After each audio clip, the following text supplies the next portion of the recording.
og hvad det er. Det er imponerende med strømmen, man har samlet sig sammen over sådan et år. Det er helt vildt.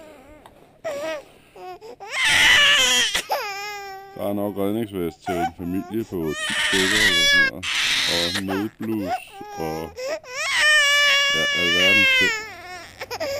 Pulverslukker og raketter og tror jeg har fundet 10 ruller forskellige line og måske 20 ruller fluorkarbon i alle tykkelser, som man bare har købt nyt af. Det er jo helt sindssygt. Der ligger tubstænden, og så er jeg for at få noget at æde.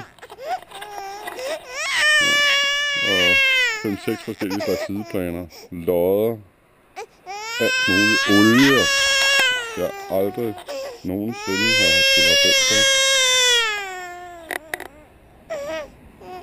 Så nu er den sgu ved at være tom. Der her mangler lige at tage armen af til GoPro'en. Det er den nye ejer ikke behov for. Så ja, det er sgu lidt vemodigt det her. Gode gamle tyrkise her.